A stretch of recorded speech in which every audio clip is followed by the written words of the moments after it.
Friends, ಎಲ್ಲರೂ ಹೇಗಿದ್ದೀರಾ? ನಾನು ಕೂಡ ತುಂಬ ಚೆನ್ನಾಗಿದ್ದೀನಿ. ನೀವೆಲ್ಲರೂ ತುಂಬ ಚೆನ್ನಾಗಿದ್ದೀರಾ ಅಂತ ಇವತ್ತಿನ ವಿಡಿಯೋ ಸ್ಟಾರ್ಟ್ ಮಾಡೋಣ. ಅದಕ್ಕಿಂತ ಮುಂಚೆ ಯಾರ್ಯಾರು ವಿಡಿಯೋ ನೋಡ್ತಾಯಿದ್ರು ಪ್ಲೀಸ್ ಒಂದು ಲೈಕ್ ಮಾಡ್ಕೊಳ್ಳಿ, ಹಾಗೆ ಹೊಸಬ್ರಾಗಿದ್ದರೆ ಸಬ್ಸ್ಕ್ರೈಬ್ ಮಾಡ್ಕೊಳ್ಳಿ ಅಂತ ಹೇಳ್ತಾ ವಿಡಿಯೋ ಒಳಗಡೆ ಹೋಗೋಣ ಬನ್ನಿ. ರೋಸ್ ಅಮ್ಮನ ಮನೆಯಿಂದ ಕಿತ್ಕೊಂಡ್ಬಂದಿದ್ದು ಹಬ್ಬದ ದಿನ ಕುಂಕುಮಕ್ಕೆ ಅಂತ ಕೊಟ್ಟಿದ್ರು. ಹೂವು ಮಾತ್ರ ಇನ್ನೂ ಹಂಗೆ ನೀರಲ್ಲಿ ಹಾಕಿ ಇಟ್ಟಿದೆ, ಎಷ್ಟು ಚೆನ್ನಾಗಿದೆ.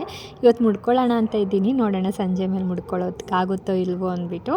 ಹಾಗೆಯೇ ಇವತ್ತಿನ ತಿಂಡಿಗೆ ಅಂದ್ಬಿಟ್ಟು ಒಂದು ಸಿಂಪಲ್ ಆಗಿರೋ ಲಂಚ್ ಬಾಕ್ಸ್ ರೆಸಿಪಿ. ಇದು ತುಂಬ ಬೇಗನೆ ಮಾಡ್ಕೊಬೋದು. ಬೆಳಗಿನ ಜಾವ ಬೇಗ ಎದ್ದೊಳಕ್ಕಾಗಿಲ್ಲ ಅನ್ನೋರಿಗೆ ಈ ಲಂಚ್ ಬಾಕ್ಸ್ ರೆಸಿಪಿ ಬಂದು ತುಂಬ ಯೂಸ್ ಆಗುತ್ತೆ. ವೈಟ್ ಪಲಾವು ವೆಜಿಟೇಬಲ್ ಇಲ್ಲ ಅಂದ್ರೂ ಆರಾಮಾಗಿ ಮಾಡ್ಕೊಬೋದು. ನಾನು ಒಂದೇ ಒಂದು ಕ್ಯಾರೆಟ್ ಹಾಕ್ಕೊಂಡು ಮಾಡ್ಕೊಳ್ತಾ ಇದ್ದೀನಿ. ಇದ್ದರೆ ಎಲ್ಲ ತರಕಾರಿ ಕೂಡ ಹಾಕ್ಕೊಂಡು ಮಾಡ್ಕೊಳ್ಳಿ, ತುಂಬ ಚೆನ್ನಾಗಿರುತ್ತೆ. ಇಲ್ಲ ಅಂದ್ರೂ ಪರವಾಗಿಲ್ಲ. ನಾನು ಈರುಳ್ಳಿ, ಹಸಿಮೆಣಸಿನ್ಕಾಯಿ, ಕ್ಯಾರೆಟು ಇಷ್ಟನ್ನು ಎಲ್ಲ ಕಟ್ ಮಾಡಿ ಇಟ್ಕೊಂಡಿದ್ದೀನಿ. ಹಾಗೆ ಶುಂಠಿ ಮತ್ತು ಬೆಳ್ಳುಳ್ಳಿನ ಜಜ್ಜಿಟ್ಕೊಳ್ತಾ ಇದ್ದೀನಿ. ಪೇಸ್ಟ್ ಎಲ್ಲದಕ್ಕಿಂತ ಈ ಥರ ಜಜ್ಕೊಳ್ಳಿ, ಫ್ರೆಶ್ ಆಗಿ ತುಂಬ ಚೆನ್ನಾಗಿರುತ್ತೆ. ಹಾಗೆಯೇ ಓಲ್ ಗರಂ ಮಸಾಲೆ, ಚಕ್ಕೆ, ಲವಂಗ, ಪಲಾವ್ ಐಟಮ್ಸ್ ಏನೇನು ಹಾಕ್ತೀವೋ ಅದನ್ನೆಲ್ಲ ತೊಗೊಂಡು ಒಂದು ಪ್ಲೇಟ್ಗೆ ಇಟ್ಕೊಳ್ತಾ ಇದ್ದೀನಿ. ಸ್ವಲ್ಪ ಜಾಸ್ತಿ ಕಸ್ತೂರಿ ಮೇಥಿ ಹಾಕ್ಕೊಳ್ಳಿ, ತುಂಬ ಚೆನ್ನಾಗಿರುತ್ತೆ. ಈಗ ಒಂದು ಕುಕ್ಕರ್ಗೆ ನಾನು ಸ್ವಲ್ಪ ಎಣ್ಣೆ, ಸ್ವಲ್ಪ ತುಪ್ಪ ಎರಡೂ ಹಾಕ್ಕೊಳ್ತಾ ಇದ್ದೀನಿ. ಎರಡು ಕಾಯ್ದ ನಂತರ ಈ ಓಲ್ ಗರಂ ಮಸಾಲೆ ಹಾಕ್ಕೊಂಡು ಚೆನ್ನಾಗಿ ಫ್ರೈ ಮಾಡ್ಕೊಳ್ಬೇಕಾಗುತ್ತೆ. ಆನಂತರ ಹಸಿಮೆಣಸಿನ್ಕಾಯಿ ಖಾರಕ್ಕೆ ಎಷ್ಟು ಬೇಕೋ ಅಷ್ಟು ಹಾಕ್ಕೊಳ್ಬೇಕಾಗುತ್ತೆ. ಯಾವುದೇ ಥರ ಕಲ್ಲರು, ಅಚ್ಕಾರದ ಪುಡಿ ಏನೂ ಹಾಕ್ಕೊಳ್ಳಲ್ಲ ಇದಕ್ಕೆ, ಅದಕ್ಕೋಸ್ಕರ. ಈಗ ಖಾರಕ್ಕೆ ಹಸಿಮೆಣಸಿನ್ಕಾಯಿ ಎಷ್ಟು ಬೇಕೋ ಅಷ್ಟು ಹಾಕ್ಕೊಂಡು ಚೆನ್ನಾಗಿ ಫ್ರೈ ಮಾಡಿದ ನಂತರ ಒಂದು 4 ಈರುಳ್ಳಿನ ಸಣ್ಣದಾಗಿ ಕಟ್ ಮಾಡ್ಕೊಂಡಿದ್ದೆ ಉದ್ದದಾಗಿ, ಅದನ್ನು ಹಾಕ್ಕೊಂಡು ಜಜ್ಜಿರುವ ಶುಂಠಿ ಬೆಳ್ಳುಳ್ಳಿ ಪೇಸ್ಟ್ ಹಾಕ್ಕೊಂಡು ಚೆನ್ನಾಗಿ ಫ್ರೈ ಮಾಡ್ಕೊಳ್ಬೇಕಾಗುತ್ತೆ. ಆನಂತರ ನಿಮಗೆ ಆಪ್ಷನಲ್ ಇದು ಕ್ಯಾರೆಟ್ ಹಾಕ್ಕೊಳ್ತಾ ಇದ್ದೀನಿ. ಇಲ್ಲ ಅಂದರೆ ನೀವೆಲ್ಲ ತರಕಾರಿನೂ ಹಾಕ್ಕೊಬೋದು. ಇದಕ್ಕೆ ಬಟಾಣಿ ಕೂಡ ಹಾಕ್ಕೊಬೋದು. ನನ್ನ ಹತ್ರ ಹಸಿ ಬಟಾಣಿ ಇತ್ತು, ಅದೊಂದು ಸ್ವಲ್ಪ ಹಾಕ್ಕೊಳ್ತಾ ಇದ್ದೀನಿ. ಯಾಕಂದರೆ ಪಲಾವ್ಗೆ ಮಧ್ಯ ಬಟಾಣಿ ಸಿಗ್ತಾಯಿದೆ, ತುಂಬ ಚೆನ್ನಾಗಿರುತ್ತೆ ಅಂತ. ಒಂದು ಸ್ವಲ್ಪ ಪುದೀನ, ಒಂದು ಸ್ವಲ್ಪ ಕೊತ್ತಂಬರಿ ಸೊಪ್ಪು ಹಾಕ್ಕೊಂಡು ಚೆನ್ನಾಗಿ ಇದನ್ನು ಫ್ರೈ ಮಾಡ್ಕೊಳ್ಬೇಕಾಗುತ್ತೆ. ಇದು ಫ್ರೈ ಎಲ್ಲ ಆದ ನಂತರ ನಾನು ಹಾಲು ಹಾಕ್ಕೊಳ್ತಾ ಇದ್ದೀನಿ. ನಾನು ಕಾಯಿಸಿ ಆರಿಸಿರೋ ಹಾಲನ್ನ ಹಾಕ್ಕೊಳ್ತಾ ಇದ್ದೀನಿ. ಇದು ಬಂದು ನಾನು 2 ಲೋಟ ಅಕ್ಕಿ ತೊಗೊಂಡಿದ್ದೀನಿ, ಅದಕ್ಕೆ 4 ಲೋಟದಷ್ಟು ಹಾಲು. ನಾನು ಹಾಲು ಮತ್ತು ನೀರು ಎರಡೂ ಸೇರಿ ಸಮ ಪ್ರಮಾಣದಲ್ಲಿ ಹಾಕ್ಕೊಳ್ತಾ ಇದ್ದೀನಿ. ನಾನು ಒಂದು 2.5 ಲೋಟ ಹಾಲು ಮತ್ತು 1.5 ಲೋಟ ನೀರು ಹಾಕ್ಕೊಂಡು ಕ್ಲೀನಾಗಿ ಮಿಕ್ಸ್ ಮಾಡಿಕೊಂಡು ಆನಂತರ ಅಕ್ಕಿ ಹಾಕ್ಕೊಂಡು ಚೆನ್ನಾಗಿ ಕುದಿಸ್ಕೊಳ್ಬೇಕಾಗುತ್ತೆ. ಕುದಿ ಬರ್ತಾ ಇದ್ದಂಗೆ ರುಚಿಗೆ ತಕ್ಕಷ್ಟು ಉಪ್ಪು ಹಾಕ್ಬಿಟ್ಟು ಒಂದು ಲೀಡ್ ಕ್ಲೋಸ್ ಮಾಡಿ 1 ಅಥವಾ 2 ವಿಷಲ್ ಕೂಗಿಸಿದ್ರೆ ರುಚಿಯಾದ ವೈಟ್ ಪಲಾವ್ ಈಸಿಯಾಗಿ ಮಾಡ್ಕೊಬೋದು. ತುಂಬ ಟೇಸ್ಟಿಯಾಗಿರುತ್ತೆ. ನಿಮಗೆ ಬೇಕು ಅಂದರೆ ಲಾಸ್ಟ್ಗೆ ಒಂದು ಸ್ಪೂನ್ ತುಪ್ಪ ಹಾಕ್ಕೊಳ್ಳಿ, ಇನ್ನೂ ತುಂಬ ಚೆನ್ನಾಗಿ ಬರುತ್ತೆ. ಈಗ ತುಂಬ ಚಳಿ ಆಗ್ತಾಯಿದೆ, ಇವತ್ತು ಏನು ಅಂತ ಗೊತ್ತಿಲ್ಲ, ಸಿಕ್ಕಾಬಿಟ್ಟೆ ಚಳಿ ಆಗ್ತಾಯಿದೆ. ಸರಿ, ಆಂಟಿ ಬರೋ ಅಷ್ಟರಲ್ಲೇ ನಾನು ಒಬ್ಬಳೇ ಕಾಫಿ ಮಾಡ್ಕೊಂಡು ಕುಡಿತಾ ಇದ್ದೀನಿ. ನನ್ನ ಹಸ್ಬೆಂಡ್ ಕೂಡ ಬಂದರು ಅಷ್ಟೊತ್ತಿಗೆ. ಸರಿ, ಅವರು ನನಗೆ ಕಂಪ್ನಿ ಕೊಟ್ಟಂಗೆ ಆಯಿತು ಅಂದ್ಬಿಟ್ಟು ಇಬ್ಬರು ಕೂತ್ಕೊಂಡು ಕಾಫಿ ಕುಡಿದ್ಬಿಡೋಣ ಅಂದ್ಬಿಟ್ಟು ಇಬ್ರಿಗೂ ಕಾಫಿ ಮಾಡ್ಕೊಂಡಿದ್ದಾಯಿತು.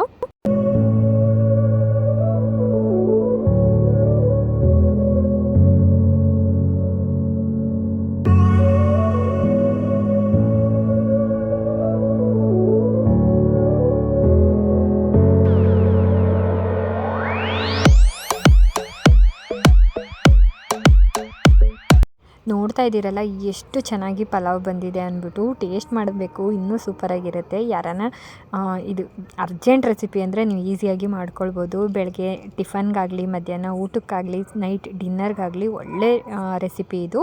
ತುಂಬ ಇಷ್ಟಪಡ್ತಾರೆ ಮಕ್ಕಳಂತೂ. ನಾನು ಸೈಡ್ಸ್ಗೆ ಅಂದ್ಬಿಟ್ಟು ಅಮ್ಮ ಮನೆಯಿಂದ ಒಬ್ಬಟ್ಟು ತಂದಿದ್ನಲ್ಲ, ಅದನ್ನೇ ನನ್ನ ಮಗನಿಗೆ ಹಾಕ್ಕೊಡ್ತಾ ಇದ್ದೀನಿ. ನನ್ನ ಮಗಳಂತೂ ಸ್ವೀಟ್ ಎಲ್ಲ ಅಷ್ಟು ತಿನ್ನಲ್ಲ, ಅದಕ್ಕೆ ಅವಳು ಒಬ್ಬಟ್ಟೆಲ್ಲ ಬೇಡ ಅಂದ್ಲು. ಸರಿ, ಅವನ್ನೆಲ್ಲ ಸ್ಕೂಲಿಗೆ ಕಳಿಸಿದ ನಂತರ 2 ಡೇಸ್ ಬಟ್ಟೆ ಇತ್ತು, ಇಷ್ಟೂ ಒಗೆದು ಒಣಗ ಹಾಕಿದ್ದೆ. ಈಗ ಇದನ್ನೆಲ್ಲ ಮಡಚಿಡಬೇಕು. ಈ ಥರ ಆಗೋಗ್ಬಿಟ್ರೆ ಎಷ್ಟು ಚೆನ್ನಾಗಿರುತ್ತಲ್ವ. ಕಣ್ಣು ಮುಚ್ಕೊಂಡ್ಬಿಡು ಅಷ್ಟರಲ್ಲಿ ಎಲ್ಲ ಮಡ್ಚ್ಕೊಂಡ್ಬಿಟ್ರೆ. ನಾನಂತೂ ಎಲ್ಲ ಮಡಚಿ ರೂಮಲ್ಲಿ ಇಟ್ಕೊಂಡು ಇವಾಗ ಎಲ್ಲ ಕಬೋರ್ಡ್ ಹಾಕಿ ಜೋಡಿಸ್ಕೊಬೇಕು. ಆನಂತರ ಎಲ್ಲ ಕೆಲಸ ಮುಗೀತು. ಈಗ ಫ್ರೆಶ್ ಅಪ್ ಆಗಿಬಿಟ್ಟು ಬಂದೆ. ಈಗ ತಲೆ ಎಲ್ಲ ಬಾಚಿಕೊಂಡು ನಾನು ಕೂಡ ಸ್ವಲ್ಪ ಫ್ರೆಶ್ ಅಪ್ ಆಗಿಬಿಟ್ಟು ತಿಂಡಿ ಎಲ್ಲ ತಿಂದ್ಕೊಂಡು ಸ್ವಲ್ಪ ಎಡಿಟಿಂಗ್ ಕೆಲಸ ಎಲ್ಲ ಇತ್ತು, ಅದನ್ನೆಲ್ಲ ಮುಗಿಸ್ಕೊಂಡೆ. ಆನಂತರ ಸ್ವಲ್ಪ ಹೊತ್ತು ಟಿ ವಿ ನೋಡೋಣ ಅಂತ ಕೂತಿದ್ದೆ. ಆಮೇಲೆ ಮಧ್ಯಾಹ್ನ ಟೈಮ್ ಬಂದು 1 ಗಂಟೆ ಆಗ್ತಾಯಿತ್ತು. ಸರಿ, ಅಡುಗೆ ಮಾಡಿಬಿಡೋಣ, ಏನು ಮಾಡೋದು ಅಂತ ತುಂಬ ಹೊತ್ತು ಕೂತ್ಕೊಂಡು ಯೋಚನೆ ಮಾಡಿದೆ. ಬಟ್ ಏನು ಮಾಡೋದು ಅಂತಲೇ ಗೊತ್ತಾಗಲಿಲ್ಲ. ಲಾಸ್ಟ್ಗೆ ಒಂದು ಪಾಟಾಗಿ ಏನಾನ ಒನ್ ಟೈಮ್ ಮಾಡ್ಕೊಳ್ಳೋಂಗೆ ತಿನ್ನೋಕ್ಕೆ ಏನಾನ ಮಾಡೋಣ ಅಂತ ಯೋಚನೆ ಮಾಡಿದೆ. ಡೈರೆಕ್ಟಾಗಿ ಫ್ರಿಡ್ಜ್ಗೆ ಹೋಗಿ ನೋಡಿದೆ, ಮೊಟ್ಟೆ ಇತ್ತು. ಸರಿ, ಮೊಟ್ಟೆ ಬಿರಿಯಾನಿ ಮಾಡಿಬಿಡೋಣ ಅಂತ. ಯಾಕಪ್ಪ ಅಂದರೆ ನಮ್ಮ ಮನೇಲಿ ರೈಸ್ ಐಟಮ್ಸ್ ಅಂದರೆ ತುಂಬ ಇಷ್ಟಪಡ್ತಾರೆ.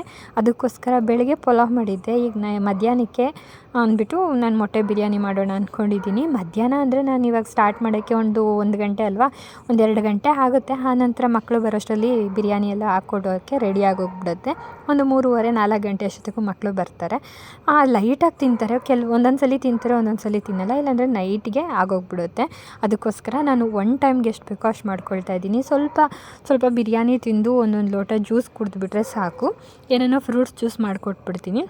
ಅಲ್ಲಿಗೆ ಡಿನ್ನರು ಕೂಡ ಆಗೋಗ್ಬಿಡುತ್ತೆ ಅಂದ್ಬಿಟ್ಟು ಇವತ್ತು ಮೊಟ್ಟೆ ಬಿರಿಯಾನಿ ಮಾಡ್ತಾಯಿದ್ದೀನಿ. ತುಂಬ ದಿನಗಳೇ ಆಗೋಗ್ಬಿಟ್ಟಿತ್ತು ನಾನು ಮೊಟ್ಟೆ ಬಿರಿಯಾನಿ ಮಾಡಿಬಿಟ್ಟು. ಅದಕ್ಕೋಸ್ಕರ ಇವಾಗ ಮೊಟ್ಟೆಗಳ್ನೆಲ್ಲ ಬೇಯಕ್ಕೆ ಹಾಕ್ಕೊಳ್ತಾ ಇದ್ದೀನಿ. ತುಂಬ ಜನಕ್ಕೆ ಗೊತ್ತಿದೆ ಈ ರೆಸಿಪಿ, ನಾನೇನು ತೋರಿಸ್ಬೇಕು ಅನ್ನೋದೇನಿಲ್ಲ. ಆದ್ರೂ ಸ್ವಲ್ಪ ಜನಕ್ಕೆ ಫಸ್ಟ್ ಟೈಮ್ ಅಡುಗೆ ಮಾಡೋರಿಗೆ ಈ ಮೊಟ್ಟೆ ಬಿರಿಯಾನಿ ಯಾವ ಥರ ಮಾಡ್ಬೋದು ಅನ್ನೋರಿಗೆ ಈ ರೆಸಿಪಿ ನೋಡ್ಕೊಂಬನ್ನಿ. ತುಂಬ ಚೆನ್ನಾಗಿರುತ್ತೆ. ನನಗಂತೂ ಮೊಟ್ಟೆ ಬಿರಿಯಾನಿ ತಿಂದು ತುಂಬ ತಿಂಗಳುಗಳೇ ಆಗೋಗ್ಬಿಟ್ಟಿತ್ತು. ಅದಕ್ಕೋಸ್ಕರ ಇವಾಗ ಮೊಟ್ಟೆ ಬಿರಿಯಾನಿ ಮಾಡೋಂತ ಮಾಡ್ತಾಯಿದ್ದೀನಿ.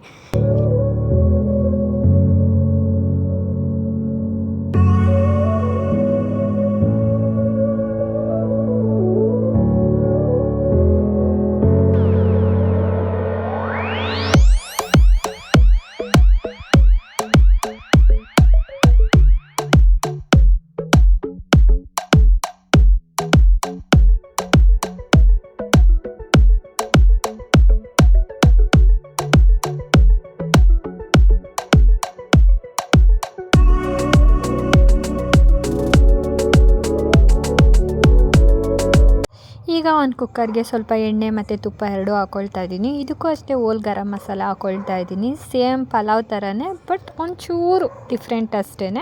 ಈಗ ಇದಕ್ಕೆ ಹೋಲ್ ಗರಂ ಮಸಾಲೆ ಎಲ್ಲ ಹಾಕ್ಕೊಂಡಿದ ನಂತರ ಒಂದೆರಡು ಪಲಾವ್ ಎಲೆ ಎಲ್ಲ ಹಾಕ್ಕೊಂಡು ಚೆನ್ನಾಗಿ ಫ್ರೈ ಮಾಡ್ಕೊಂಡಿದ ನಂತರ ಒಂದು 3 ಹಸಿಮೆಣಸಿನ್ಕಾಯಿ, ಸ್ವಲ್ಪ ಈರುಳ್ಳಿ ಜಾಸ್ತಿನೇ ಹಾಕ್ಕೊಳ್ಬೇಕಾಗುತ್ತೆ. ಚೆನ್ನಾಗಿ ಫ್ರೈ ಮಾಡ್ಕೊಳ್ಬೇಕು. ಹಸಿ ವಾಸನೆ ಹೋಗಿದ ನಂತರ ಶುಂಠಿ ಬೆಳ್ಳುಳ್ಳಿ ಪೇಸ್ಟ್ ಹಾಕ್ಕೊಳ್ತಾ ಇದ್ದೀನಿ. ಇದನ್ನು ಹಾಕ್ಕೊಂಡು ಚೆನ್ನಾಗಿ ಹಸಿ ವಾಸನೆ ಹೋಗಿ ಈರುಳ್ಳಿ ಬ್ರೌನಿಷ್ ಆಗಬೇಕು, ಅಲ್ಲಿವರೆಗೂ ಚೆನ್ನಾಗಿ ಫ್ರೈ ಮಾಡ್ಕೊಳ್ಬೇಕಾಗತ್ತೆ. ಆನಂತರ ಒಂದು 3 ಟೊಮೆಟೊ ಹಾಕ್ಕೊಂಡು ಇದನ್ನು ಅಷ್ಟೇ ಚೆನ್ನಾಗಿ ಗೊಜ್ಜು ರೀತಿ ಆಗಬೇಕು, ಅಲ್ಲಿವರೆಗೂ ಫ್ರೈ ಮಾಡ್ಕೊಂಡಿದ ನಂತರ ಇದಕ್ಕೆ ಸ್ವಲ್ಪ ಮೊಸರು ಹಾಕ್ಕೊಳ್ತಾ ಇದ್ದೀನಿ. ಮೊಸರು ಹಾಕ್ಕೊಂಡು ಚೆನ್ನಾಗಿ ಫ್ರೈ ಮಾಡ್ಕೊಳ್ಬೇಕಾಗತ್ತೆ. ಆನಂತರ ಅಚ್ಕಾರದ ಪುಡಿ, ಗರಂ ಮಸಾಲ, ಧನಿಯಾ ಪುಡಿ, ಹಾಗೆ ಜೀರಿಗೆ ಪುಡಿ, ಸ್ವಲ್ಪ ಚಿಕನ್ ಮಸಾಲ, ಇಷ್ಟು ಪೌಡರ್ಗಳ್ನು ಹಾಕ್ಕೊಳ್ಬೇಕಾಗುತ್ತೆ. ತುಂಬ ಟೇಸ್ಟಿಯಾಗಿರುತ್ತೆ. ಅದಕ್ಕಿಂತ ಮುಂಚೆ ಪುದೀನ, ಸ್ವಲ್ಪ ಕೊತ್ತಂಬರಿ ಸೊಪ್ಪು ಹಾಕ್ಕೊಂಡು ಮಿಕ್ಸ್ ಮಾಡ್ಕೊಂಡಿದ ನಂತರ ಇಷ್ಟು ಪುಡಿಗಳು ಹಾಕ್ಕೊಂಡ್ರೆ ತುಂಬ ಚೆನ್ನಾಗಿರುತ್ತೆ. ಸ್ಪೈಸಿಯಾಗಿರುತ್ತೆ. ಖಾರ ನೋಡ್ಕೊಂಡು ಹಾಕ್ಕೊಳ್ಳಿ. ನಮ್ಮ ಮನೇಲಿ ಸ್ವಲ್ಪ ಖಾರ ಜಾಸ್ತಿ ತಿನ್ನೋದ್ರಿಂದ ಸ್ವಲ್ಪ ಖಾರನೇ ಹಾಕ್ಕೊಂಡಿದ್ದೀನಿ ನಾನು. ಇಷ್ಟು ಹಾಕ್ಕೊಂಡು ಚೆನ್ನಾಗಿ ಮಿಕ್ಸ್ ಮಾಡ್ಕೊಳ್ಬೇಕಾಗುತ್ತೆ. ಈ ಗೊಜ್ಜು ಯಾವ ಥರ ಆಗಬೇಕು ಅಂದರೆ ಸುತ್ತಲೂ ಎಣ್ಣೆ ಬಿಟ್ಕೊಳ್ಬೇಕು, ಅಲ್ಲಿವರೆಗೂ ಈ ಗೊಜ್ಜು ಫ್ರೈ ಆಗಬೇಕಾಗುತ್ತೆ. ಯಾವ ಥರ ಅಂದರೆ ತೋರಿಸ್ತೀನಿ ನೋಡಿ. ಅದಕ್ಕಿಂತ ಮುಂಚೆ ಸ್ವಲ್ಪ ಚಿಕನ್ ಮಸಾಲ ಕೂಡ ಹಾಕ್ಕೊಳ್ತಾ ಇದ್ದೀನಿ. ಇನ್ನೂ ಟೇಸ್ಟ್ ಡಬ್ಬಲಾಗಿ ಬರುತ್ತೆ ಇದಕ್ಕೆ. ಇದು ಚೆನ್ನಾಗಿ ಎಣ್ಣೆ ಬಿಟ್ಕೊಳ್ಬೇಕು, ಅಲ್ಲಿವರೆಗೂ ನೋಡಿ. ಈ ಥರ ಚೆನ್ನಾಗಿ ಫ್ರೈ ಆದ ನಂತರ ಈಗ ನಾನು ಮೊಟ್ಟೆ ಬೇಯಿಸಿಟ್ಕೊಂಡಿದ್ನಲ್ಲ, ಅದನ್ನೆಲ್ಲ ಸಿಪ್ಪೆ ಎಲ್ಲ ತೆಗೆದಿಟ್ಕೊಂಡು ಈಗ ಸುತ್ತಲೂ ಸುಮ್ಮನೆ ಚಾಕು ಸಹಾಯದಿಂದ ಸುಮ್ಮನೆ ಒಂದು ಸ್ವಲ್ಪ ಓಪನ್ ಮಾಡ್ಕೊಳ್ತೀನಿ ಅಷ್ಟೇ. ತುಂಬ ಅಲ್ಲ ನೋಡಿ, ಈ ಥರ ಹಿಂಗೆ ಓಪನ್ ಮಾಡ್ಕೊಂಡ್ರೆ ಆಯಿತು. ಸುತ್ತಲೂ ಒಂದು 4 ಕಡೆ 3 ಕಡೆ ಮಾಡಿಕೊಂಡ್ರೆ ಆಗುತ್ತೆ. ಆನಂತರ ಇದೆಲ್ಲ ಮಾಡ್ಕೊಂಡಿದ ನಂತರ ಒಂದು 5 ನಿಮಿಷ ಈ ಮೊಟ್ಟೆಯನ್ನು ಆ ಗೊಜ್ಜಿಗೆ ಹಾಕಿ ಫ್ರೈ ಮಾಡ್ಕೊಳ್ಬೇಕಾಗುತ್ತೆ.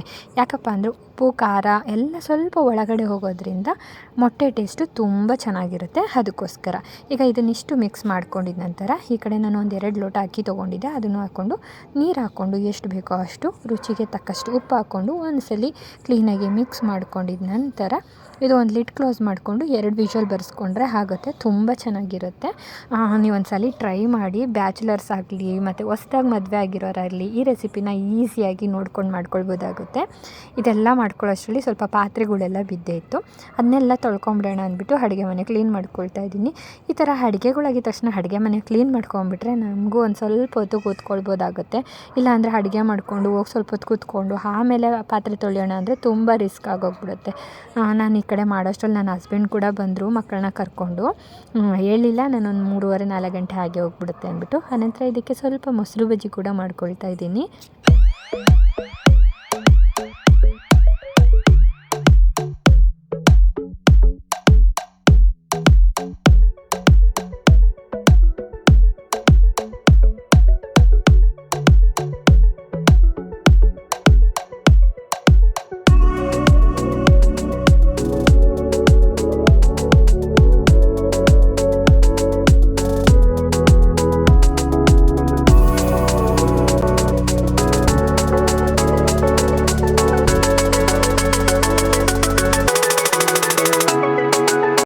ಓಕೆ ಫ್ರೆಂಡ್ಸ್, ಬಿಸಿ ಬಿಸಿಯಾದ ಮೊಟ್ಟೆ ಬಿರಿಯಾನಿ ಹಾಗೆ ಮೊಸರು ಬಜ್ಜಿ ಕೂಡ ರೆಡಿ ಆಯಿತು. ಇದನ್ನೆಲ್ಲ ತಿಂದು ನಾನಂತೂ ಸ್ವಲ್ಪ ಹೊತ್ತು ಕೂತ್ಕೊಂಡು ರೆಸ್ಟ್ ಮಾಡಿದ್ದಾಯಿತು. ಸಂಜೆ ಮೇಲೆ ಏನೂ ಕೆಲಸ ಇರಲಿಲ್ಲ, ಅದಕ್ಕೋಸ್ಕರ ವಿಡಿಯೋ ಮಾಡಲಿಕ್ಕೆ ಹೋಗಿಲ್ಲ.